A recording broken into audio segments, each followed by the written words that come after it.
Magandang umaga po sa bawat isa, maging sa ating mga bisita ay welcome po kayo sa Karangalan Grace Community Church. Makikita po natin sa some respect o makikita natin ang mundo ay getting better. Makakapagpasalamat tayo sa Panginoon sa mga advanced technology, sa medisina, sa transportasyon, maging sa communication. Sa medicine, nakikita natin yung advance ng mga technology para ma-cure o malunasan yung mga karamdaman. Yung mga rare cases na mga karamdaman ay nahahanapan ng lunas. Kita natin yung paggawa ng vaccine ay mas mabilis kaysa ng mga unang kapanahunan. Sa transportasyon ay makikita natin yung paglalakbay noon na inaabot ng buwan sa barko na ngayon maaari nang mas mabilis ang mga dahil sa eroplano at ngayon ang mga inaaral o dinidevelop ay yung makapag-travel outer space para siyang commercial plane. Sa komunikasyon ay hindi naman natin may kakaila na mas mabilis na ang ating means of communication sa pamagitan ng internet. Makakatawag tayo, makikita mo pa yung taong kausap mo. Hindi katulad noon na kailangan pa maghanap ng telegrama o yung mga telegram booth para lang mapadala yung mensahe, no? O magdadial ka ng telepono para makonect ang kausap mo. Ngayon ay hindi na ganoon. Mas bilis na ang mga bagay-bagay sa mundong ito. And the world has greatly progressed. Isang katotohanan makikita natin, despite sa mga pag-unlad na ito, ay makikita pa rin natin sa puso ng tao ang patuloy niyang pagiging masama o yung pagiging niyang wicked. Sa lahat ng mga improvement na ito para ma-develop o ma-improve ang kanyang buhay, meron din itong mga kaakibat ng disadvantage o risk na makikita natin. Maaring ang medical science ay makapag-prolong o live ang tao ay para to live longer, but hindi guarantee na magiging maayos ang kanyang buhay, no? Na wala pang nakapag-discover ng tinatawag nating fountain of youth, na ang tao ay hindi mamamatay. Sa modern communication, makikita natin na meron ding risk. Ang kadalasan makikita natin, people are tending to worship themselves na sa mapamagitan ng mga social media. May kagabutihan din ito, pero hindi makikita natin yung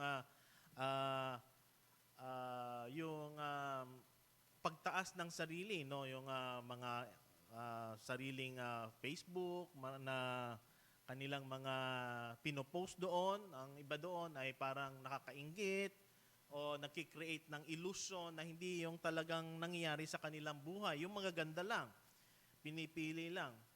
So dito makikita natin na hindi tayo masusurprise na ang mundong ito ay patuloy pa rin na nababalutan ng kadiliman. Sa advance ng mga teknolohiyang ito ay nakikita din natin yung pag-advance ng mga weaponry, no? Ngayon, hindi pa rin natatapos ang Ukraine at Russia war. At iba't ibang mga away ng mga bansa ay nakikita natin. Hindi rin po ligtas ang iglesia sa mga bagay na ito sapagkat ang mga huwad na pananampalataya at ang huwad na mga guro at tagapagturo ay naglipa na sa mga iglesia. At ang Diyos ay nagbibigay ng babala at paalala sa atin. Kaya nga, the Lord wanted warn of these counterfeits na nag-i-invade sa loob ng iglesia sa kanilang mga maling katuruan. At ganun din, si Pablo ay nagbigay ng kanyang warning katulad nito. And even John, the great apostle, warned against anti-Christian teachers who seek to destroy the church.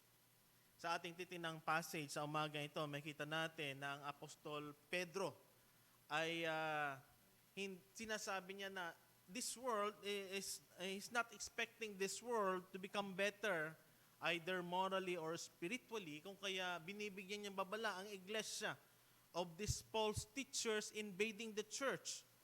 introducing false doctrine and leading many people astray.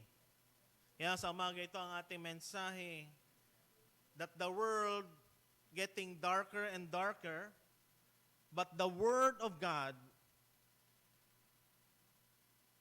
is a light that shines brighter and brighter. Nang salita ng Diyos ay isang liwanag na nagbibigay liwanag sa mga madidilim na bahagi ng mundong ito. Especially sa mga tao na namumuhay sa kadiliman.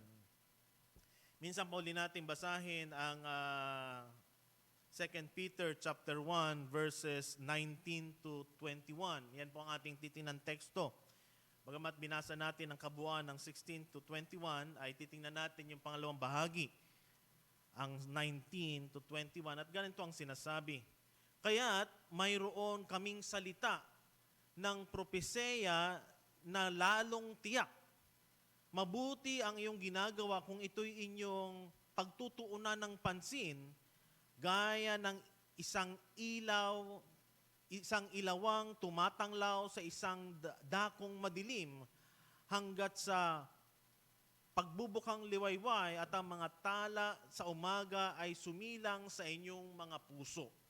Una sa lahat, dapat ninyong malaman ito, na walang propesiya ng kasulatan na nagmula sa pansariling pagpapakahulugan, sapagkat walang propesiya na dumating kailanman sa pamagitan ng kalooban ng tao, kundi ang Diyos, kundi ang mga taong inudyukan ng Espiritu Santo ay nagsalita mula sa Diyos.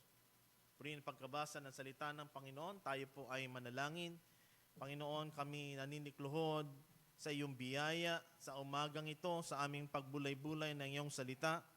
Nawa, Panginoon, samahan mo kami, namang iyong banal na Espiritu ang siyang magturo sa amin, sa aming pag-aaralan, teksto sa umagang ito, sa pamamahayag sa umagang ito. Dalangin namin, Panginoon, na kayo ang magbigay ng enlightenment, kalinawagan, Panginoon, sa aming mga isipan at nawa ito'y maging malinaw na aming pagbulay-bulayan sa umagang ito.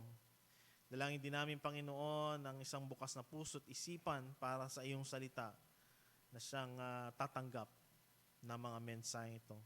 Salamat, Panginoon. Ito pong aming dalangin sa pangalan ni Jesus.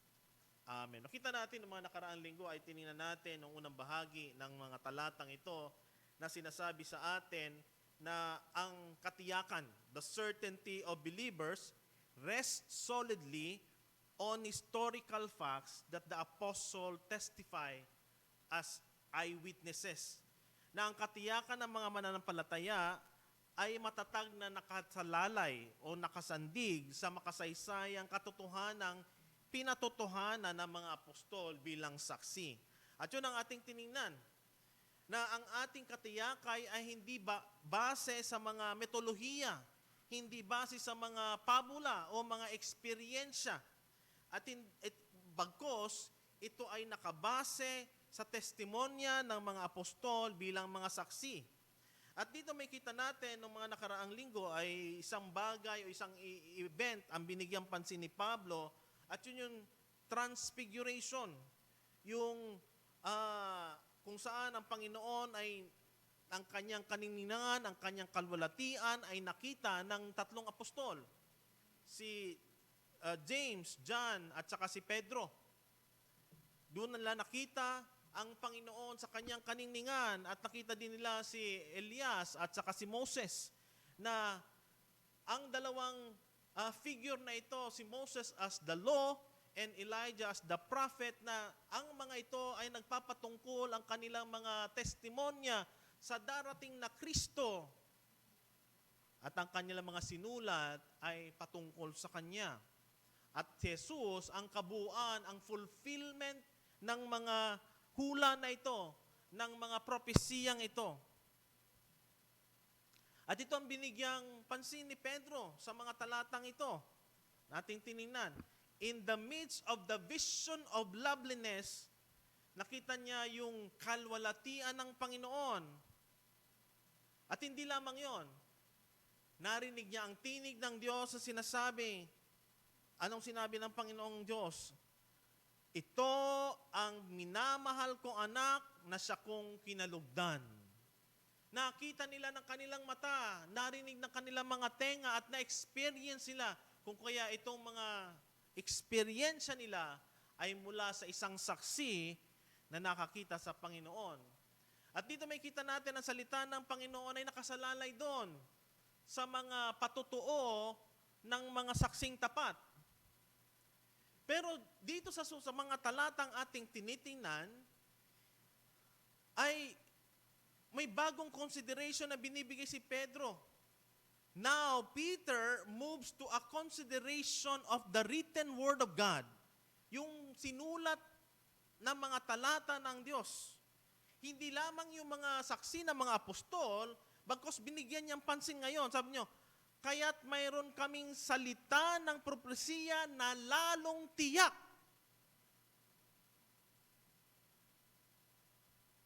Na merong emphasis more on the prophetic content of the Old Testament na kino-confirm na ang mga sulat na ito ay tunay.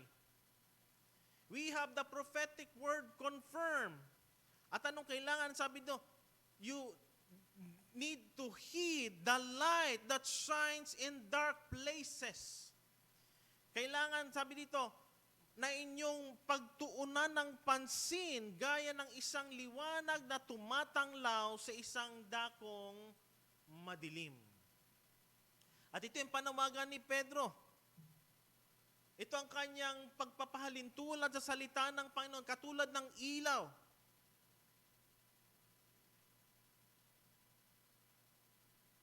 Dito sinapakita sa atin ni Pedro na sa mga panahon ng mga Hudyo, kumbinsido sila yung otoridad ng salita ng Panginoon ng Old Testament. Kaya nga ang mga Hudyo tinatanggap nila yung 5 books yun ang kanilang batas.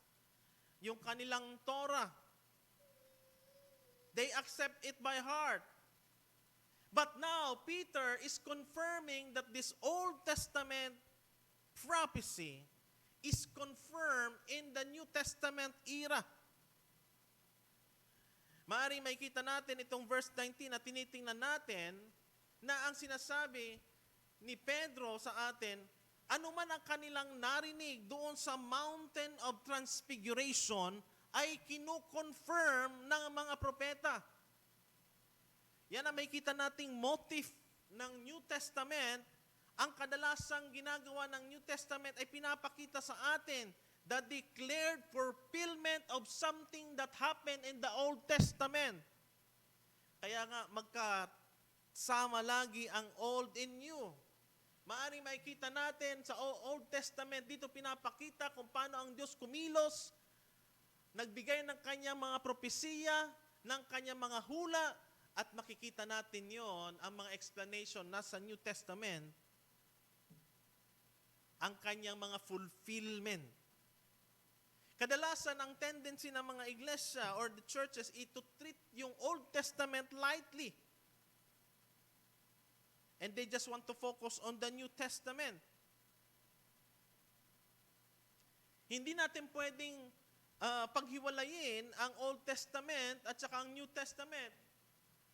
Meron ng isang si Melanchthon, ang kanyang ginawa, yung Old Testament, dahil nakita niya ang Diyos doon ay parang mabagsik na Diyos. Kaya lahat ng Old Testament ay hindi niya pinaniwalaan. At lahat ng mga sa New Testament ay sinala niya pa rin. Iilan lang libro ang kanyang niretain. Hindi ganon ang ating pagtingin sa salita ng Diyos. Sabi nga ni Augustine, the New Testament is the Old Testament concealed. The Old Testament is the New Testament revealed. Hindi natin pwede siyang paghiwalayin. Sabi nga ni Dr. Lloyd Jones, the Old Testament is virtually the autobiography of God.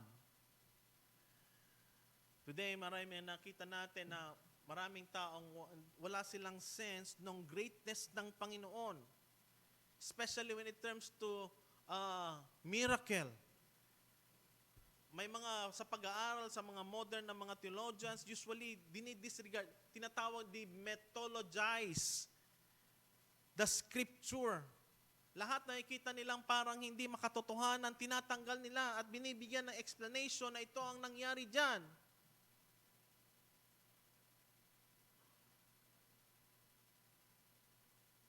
Peter is giving an admonition sa kanyang mga tagabasa na anong sabi niya?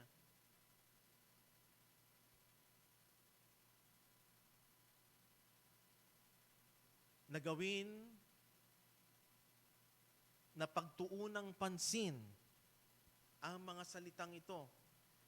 To heed the prophetic word of God and regard this as a light that shines in dark places. Lalong-lalo na sa mundong ito, this fallen world. We need the light of God. At sa umaga ito ang ating mensahe. Believers must heed to the prophetic word of God and regard this as light that shines in dark places.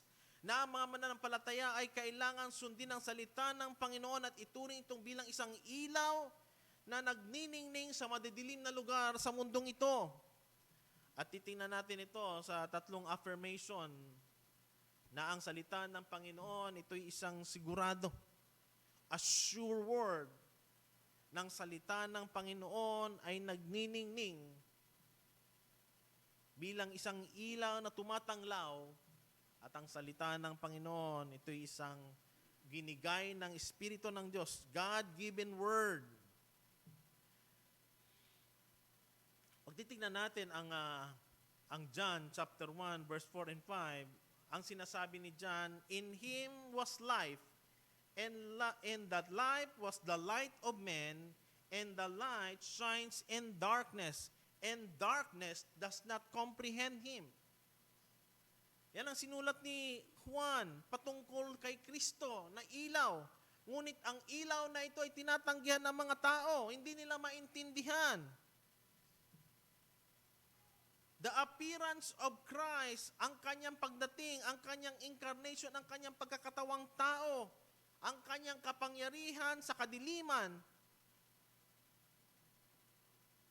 ay hindi masasawata ang liwanag na kanyang dala.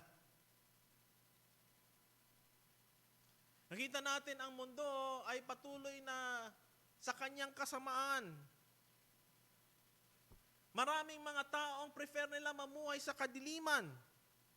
They refuse to recognize the light. At kadalasan yan ang kanilang attitude ng mga tao. Pagbabalikan natin ang ating buhay nung tayo ay inabot ng Panginoon, nung tayo ay binahaginan ng salita ng Panginoon, ang kadalasang attitude natin ay tanggihan ito. Meron nga, may mga attitude na ibang mga Kristiyano, pag ang pastor bibisita sa bahay, naku, sabihin mo kay pastor, wala tayo. Wala si mama, kamo ay pinuntahan.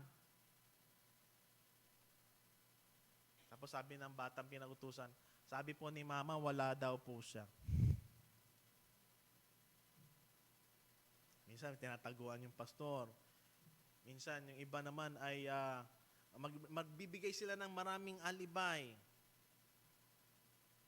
Ganon ang trato ng mundo. Kadalasan pag mga usapin tungkol sa Panginoon, lalo na sa Panginoon Kristo, maraming tao ay, wala akong panahon diyan. Tsaka linggo ngayon, marami akong trabaho ngayon. Maganda ang kita ngayon sa palengke. Kadalasan ganon ang kanilang mga alibay patungkol sa salita ng Panginoon. Kanilang tinatanggihan ang liwanag ng Diyos na binibigay ng Panginoon. And the more that the world is plunged into darkness. At maraming tao, mas gusto nilang mamuhay sa kadiliman. Sapagkat may expose ang kanilang buhay, ang laman ng kanilang puso, ang kanilang lifestyle in the light of the world. Sa kaningningan ng liwanag ng Diyos, ano man ang kadiliman, ano man ang karumihan, ay makikita. Kaya di ba, pag madilim, di makikita yung dumi. Pero pag maliwanag, ay madumi pala dito. Ganon ang ginagawa ng liwanag. God has given us to this fallen condition. Yung ating kaisipan. Kaya ito metaphor nung kadiliman dito, hindi necessarily black, but it's more of yung condition ng ating isipan. Yung ating fallen condition. Yung ating reprobate mind. Yung ating kaisipang hangal. Na hindi natin binibigyang pansin ang Panginoon na nagbibigay liwanag, yung kondisyon ng ating puso that is hostile to the light of God. At yun ang ating kalagayan bago tayo tinawag ng Panginoon. Yun ang ating kalagayan nung tayo ay kinuha ng Panginoon doon sa kadiliman. We are children of darkness. Yun ang ating naturalesa. Yun ang ating natural na attitude, ng ating natural na kalagayan ng tao. Tayo ay namumuhay sa kadiliman. Kaya nga ang ating attitude when it comes to light, sa salita ng Panginoon, kahangalan ng ating pagtingin doon. Hindi natin kailangan because we are living in darkness. And in darkness, there is no light. Kaya nga sabi dito ng Panginoon, na tumatanglaw sa isang madilim, dakong madilim, hanggang sa pagbubukang liwayway at ang tala sa umaga ang sumilang niya sa inyong puso. Medyo mahirap explain nyo, kasi parang poetical.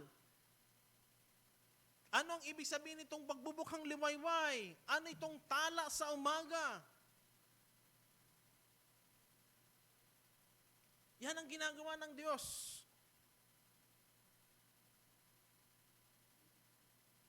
Maaaring sinasabi ng iba sa mga talatang ito na ang katagumpayan sa kadiliman ay darating pag ang Diyos, ang ating Panginoon ay bumalik sa kanyang kalulatian, sa kanyang glory, in the fullness of His glory. Sa panahong yun, lahat ng kasalanan at kadiliman ay masasawata sa kanyang liwanag ng kanyang kalwalatian. Sinasabi lang sa atin ni Pedro dito na binubuksan ng Diyos ang ating mata sa liwanag ng Diyos na siyang magbibigay ng kaliwanagan sa atin. Pagbabalikan natin ang konsepto nitong morning star, ang isang talata makikita natin dyan, pagbabalikan natin sa Old Testament, sa Numbers chapter 24 verse 17, makikita natin doon ang isang talata na sinabi, na propesya ni Balaam. Sabi niya, I see him, but not now. I behold him, but not near. A star shall come out of Jacob, a scepter that shall rise out of Israel, a batter and brow of Moab, and destroy all the sons of Tormod. Dito sa talata ito, may kita natin na isang propesya ni Balaam na trinesure ng mga Israelita, the Jewish people. Sapagkat nakikita nila dito ang isang Mesiyas na inahula na magiging tala out of Jacob. One that will hold the scepter. One na isang maghahawak ng kapangyarihan.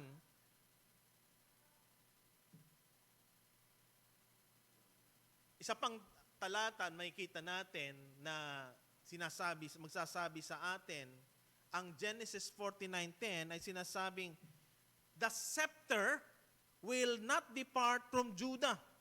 Kikita natin yung takbo ng hula sa salita ng Panginoon. Pag scepter, speak of royalty. It speak of sign of authority, speak of a king, kingship, pangako na itong kaharian na ito ay hindi mawawala sa kamay ni Huda. When it comes to David, greater son, the Lord Himself. Yan ang pagmakikita natin. Kasi tinitingnan natin itong tala sa umaga. Saan galing ito? Meron itong pinaputungkulan sa Old Testament, isang pangako tungkol sa darating na Mesiyas bilang isang tala. At sa New Testament, pag pumunta tayo doon sa Revelation 22:16, makikita natin ang isang nagniningning na tala sa umaga. At ganito ang pagkakasabi ni Juan. Sa Revelation 22, verse 16, Akong si Jesus ay nagsugo ng aking anghel upang sa inyo magpatotoo ng mga bagay na ito sa mga iglesia. Ako ang ugat at ang supling ni David, ang nagniningning na tala sa umaga. Kita natin yung takbo ng propesiyang ito bilang isang tala, bilang isang liwanag. In the last chapter of Revelation, may kita natin that John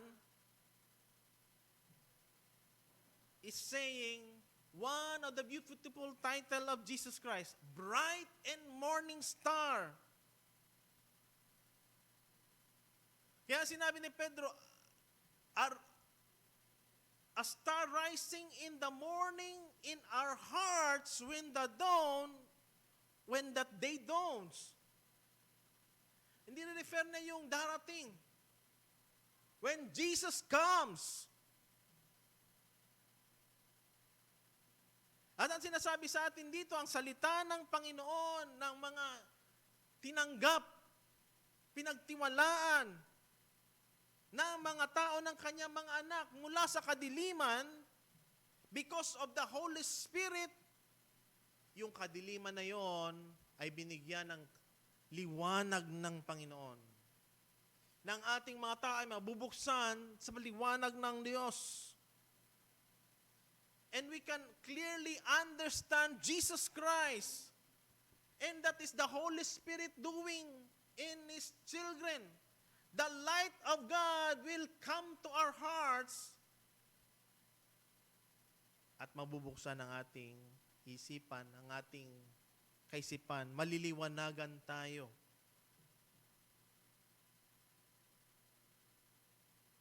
Yan na may kita nating paliwanag ni Pedro dito. Pag binabalikan natin ang mga pangakong ito, na ang Diyos ang nagbibigay ng liwanag, isang liwanag na magbibigay sa atin, sa ating kadiliman, lalong-lalo na sa mundong ito.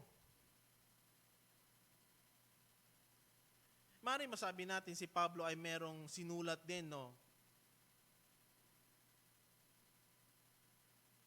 Ang sinasabi niya, ang sinabi ni Pablo, God clearly revealed Himself to all people, but people suppress that revelation and are left without excuse. May kita natin ang mga tao, they exchange the truth of God for a lie. They worship and serve the Creator, the creature, yung kanya mga nilikha, the creation, rather than the Creator. Yan ang ginagawa ng tao. Hindi nila nakikita ang manlilikha na gumawa ng lahat ng bagay. At dito pinapasok na may kita natin ang binibigay ni Pedro dito, ni Pablo, sa kanyang mga sinulat, na ang Ebanghelyo ay dumating sa atin para makita natin ang Diyos, ang kanyang kadakilaan, ang kanyang existence, that we can know Him. Na ang liwanag nun ay dumating sa atin, makita natin siya, makilala natin siya. paano ba natin nakikilala ang Panginoon? Pwedeng yung ating cognitive recognition, yung katotohanan, yung truth. At yun ang tinitingnan natin. Yung katotohanan na binibigay ng mga apostol, maging itong katotohanan ng salita ng Panginoon.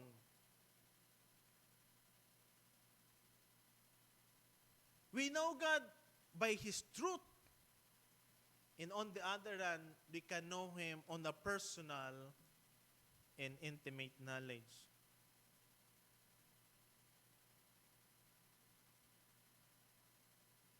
Isang bagay na sinasabi dito, hindi lamang ni Pedro, ni Paul ay ganito. Kung sinasabi natin na makikilala natin ng Diyos on an intellectual knowledge, yung kanyang existence, maaring ibang tao hindi na-experience ito.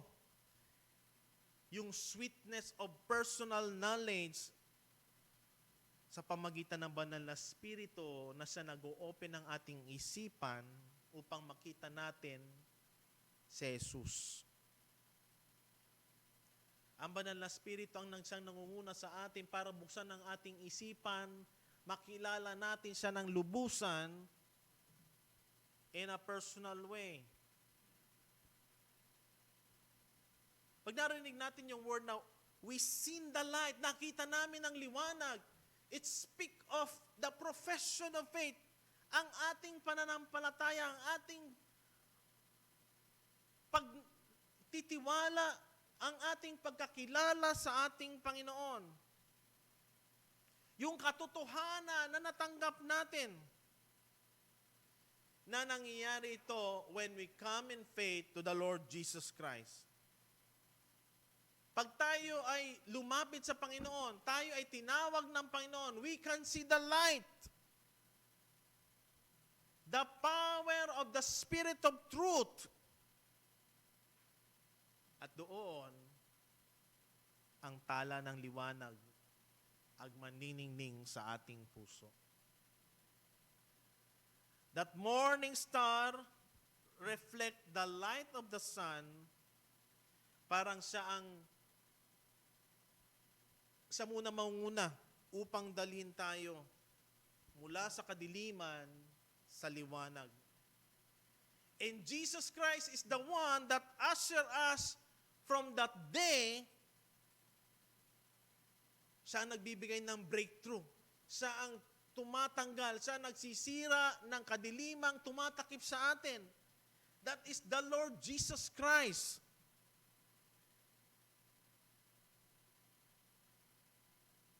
Siya yun ang uunang nagbibigay sa atin ng liwanag para makita natin ang Diyos sa ating buhay.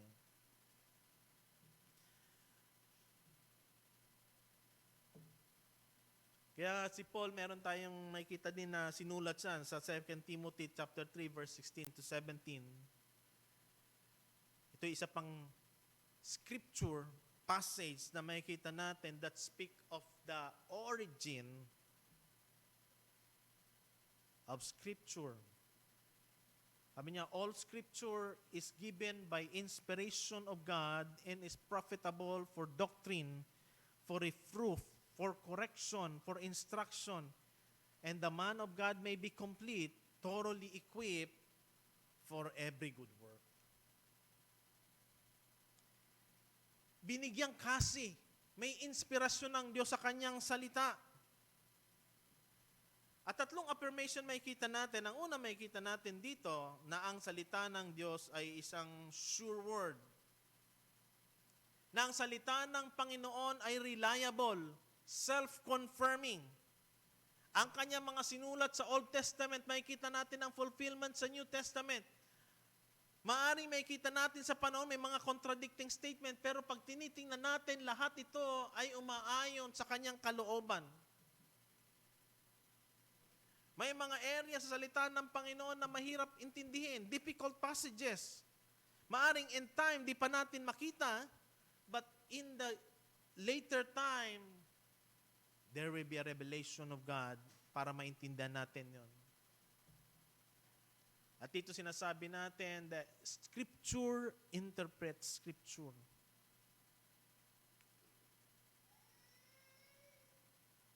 So kay Pedro, nakita natin yung transfiguration, ito pakita ng demonstration na ang kanyang pangakong binigay ay nagkaroon ng katuparan. There is a certainty. Yung kanyang experience nun ay corroborated ng mga sinulat ng mga apostol, ng mga propeta. Kaya sabi dito, testimony of the Lord is sure. Psalm 19:7. The testimony is very sure. All His commandments are sure. And therefore I esteem yung kanyang kautusan. So, isang bagay na makikita natin, may katiyakan tayo. Kaya verse 19, kaya't mayroon tayong salita ng propesya na lalong tiyak. Noong nakaraan, tinignan natin yung mga saksi ng mga apostol. Pero dito sinasabi niya, mas tiyak itong salita ng Panginoon. Reliable. At sa atin, ano ito para sa atin? Mapagtitiwalaan natin ang salita ng Diyos sapagkat ito'y kanyang salita. Mapagtitiwalaan natin ang salita ng Diyos sapagkat ito'y makita natin yung mga saksing, mga apostol ay nagpatotoo dito. Pangalawa, makikita natin na affirmation sa salita ng Panginoon, it is a shining word. Na ang salita ng Panginoon ang siyang nagbibigay ng revelation, nagbibigay ng kalinawan. Sabi doon, isang ilawang tumatanglaw sa isang dilim na kadiliman hanggang sa pagbubukhang liwayway. At ito'y inisa-isa natin kanina. God is light and His word is light. Psalm 110, 119, 105, sabi, the word is a lamp unto my path and a light. Thy word is a lamp unto my feet and a light unto my path. Siyang liwanag sa ating lalakaran. Na ang Panginoong Kristo nagsimula ng kanyang ministeryo, ang mga tao na nabubuhay sa kadiliman, ito'y binigyan niya ng liwanag. His coming to the world is the dawning of the new day. Ang kanyang pagdating dito, ang simulain ng bagong liwanag, ng bagong buhay.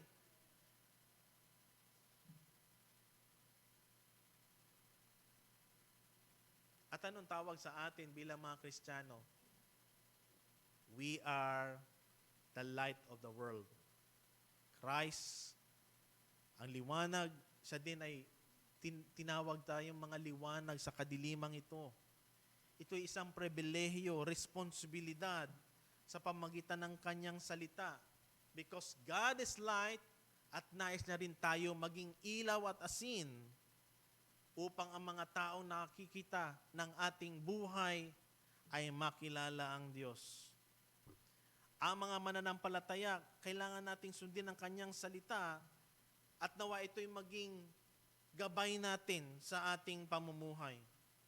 Kung ang mga hindi mananampalataya ay patuloy na namumuhay sa kadiliman, to the point ng kanilang buhay ay lumalakad sila doon sa eternal darkness. God is looking for each one of us to bring light to them by the gospel of His word. Sinawasawata din ni Pedro dito ang mga kaisipan ng mga false teacher nung kapanahonan na yon, na hindi sila naniniwala na ang Panginoon Kristo ay babalik muli.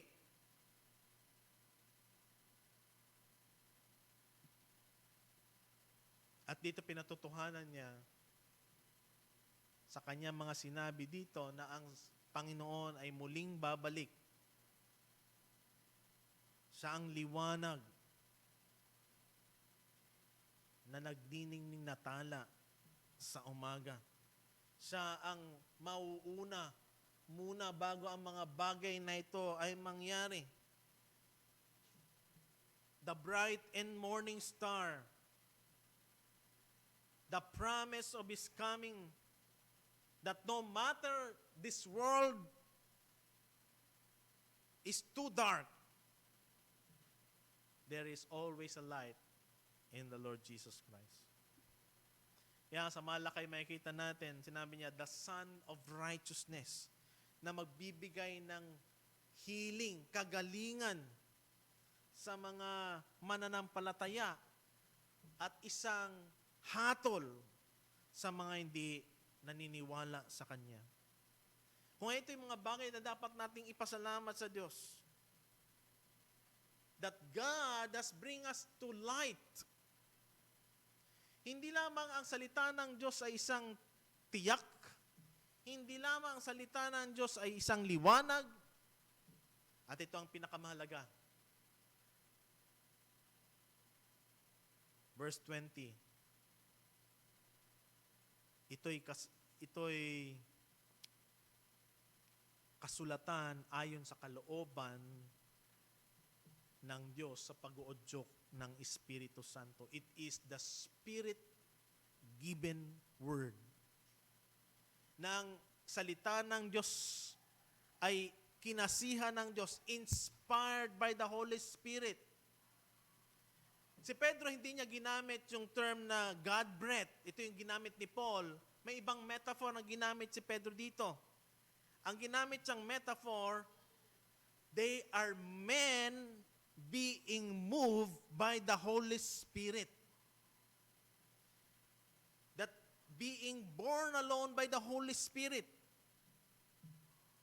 Itong metaphor na ito, itong pagpakatulad na to na ginamit ni Pedro, ang maalala natin dito, ito yung lengguwahe ng karagatan. Yung mga barko, nung mga kapanahunan na yon, ay naglalayag sila sa pamagitan ng sail. Kung wala yung hangin, yung barko na yon ay magiging stranded siya. Hindi siya makarating kung saan man. Yung galaw ng barko na yon ay sa pamagitan ng hangin na tumutulong sa kanya, nagtutulak sa mga lugar na kung saan siya dadalhin. At ganoon ang ginagawa, ang metaphor na ito na pinapakita sa atin. They are moved by the Holy Spirit. Yung mga nagsulat ng salita ng Panginoon. Ina-affirm ni Pedro dito na ang Scripture, hindi ito gawa ng tao. Sa pamagitan ng kanilang sariling idea, sa pamagitan ng kanilang sariling salita. Pero ito ay ginawa ng mga tao na inudyukan ng banal na Espiritu. They were moved by the Holy Spirit. They are being carried along, katulad ng barko na lumalayag sa pamagitan ng hangin. The Scripture is God-breathed. It is not invented by men. Kaya makikita natin na itong binabanggit ni Pedro dito sapagkat kanyang sasawatain ang mga false teacher doon sa kapanahunan niya na hindi naniniwala sa salita ng Panginoon. Kaya ito nilatag niya ang dalawang pinanggagalingan ng salita ng Panginoon. Ito ay mula sa mga testimonya ng mga apostol at mula sa mga tao na inudyukan ng banal na Espiritu para isulat ang salita ng Diyos. The Spirit gave the Word. Only the Spirit can teach and interpret it accurately.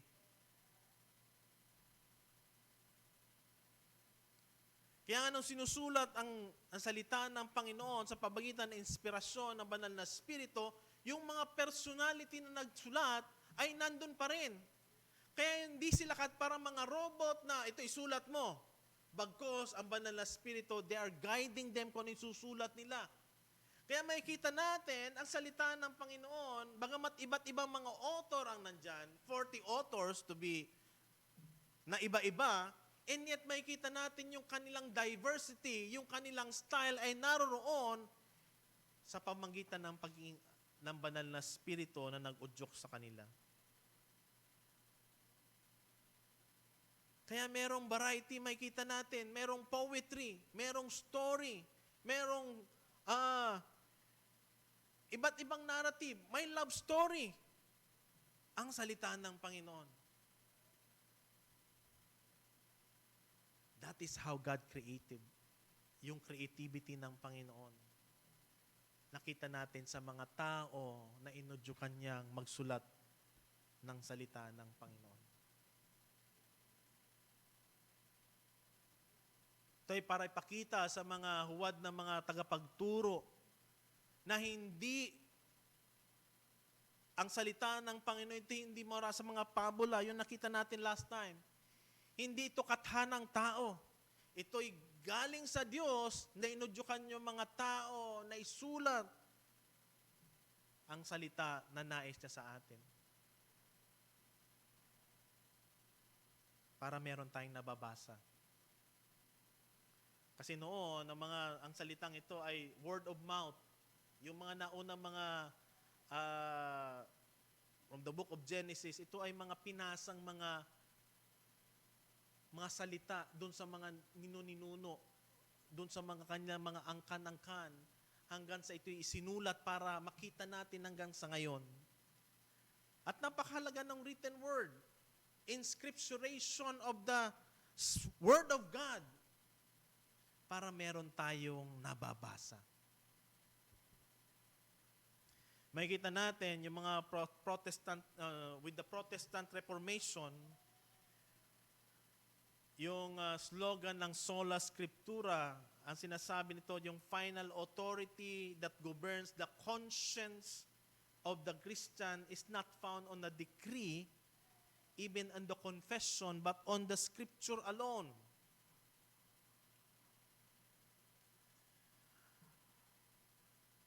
Noong mga kapanahunan na yon, sa pamagitan ng Reformation ay nagkaroon ng radical na matranslate ang salita ng Diyos sa iba't ibang mga lingwahe, sa kanilang lingwaheng ginagamit. Pagkatapos ng Diet of Worms, si Martin Luther ay kinidnap at tinago. Nagpanggap siyang parang kawal ng Wittenberg Castle at doon niya ay ginawa yung kanyang pagtatranslate ng New Testament sa German. Ang iglesia nung kapanahonan na yon ay sinasabi na hindi nila pinapayagan ng mga tao na ang salita ng Diyos ay mapunta sa kanilang kamay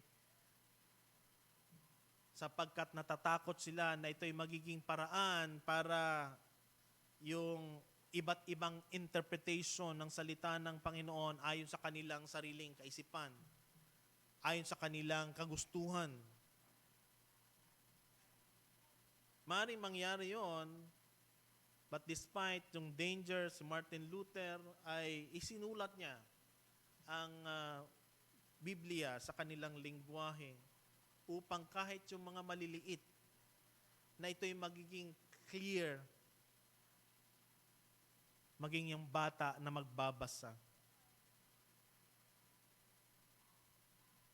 Dito makikita natin, no person in interpreting the Word of God given the right to distort the Word of God. Tayo sa panahon ngayon ay na-appreciate nating basahin ang salita ng Panginoon in our personal and sa ating pangsariling devotion, sa ating pangsariling pagtitingin ng kanyang salita. Pero hindi tayo nag-agree na ang iglesia ang may otoridad o yung kapanahonan kasi nila, yung Roman Catholic lang ang merong access na siya mag-explain ng salita ng Panginoon. At ito'y tinututulan natin, no? That the church has the authority to determine the proper interpretation of the Word of God. Yun ang issue ng kapanahonan na yon. But God has never used the right to be wrong about the Word of God. Kaya nga meron tayong guard ng interpretation. Merong mga sinusulat na mga commentaries, merong mga Bible helps para tayo ay matulungan sa ating pagtingin ng mga bagay-bagay, especially sa salita ng Panginoon. Nakakonsulta tayo ng mga sinulat ng mga spiritual giant. Hindi natin tinatanggihan ang mga bagay na yun sapagkat ginamit sila ng Panginoon sa kasaysayan para magbigay ng kanilang pagsusulat. Isang bagay na dapat nating tingnan, private interpretation always carries it, the heavy burden of accurate interpretation. So ito, tingnan natin sa ating buhay, ang kahalagahan ng salita ng Panginoon. May mga tao na pinagdududahan ang reliability ng salita ng Panginoon. Ito ay maliwanag na sinasabi ni Pedro, ng salita ng Panginoon, ang mga propesiyang dumating dito ay inudyukan ng Espiritu Santo upang magsulat ng salita ng Diyos. Upang ang liwanag ng Diyos ay makita natin. At ito ang ating iniantay. Ang pagdadating ng ating Panginoon, isang tala sa umaga. Unless we love His appearing, we will not look at His appearing. And the Word, keep us from that expectation, that bright expectation.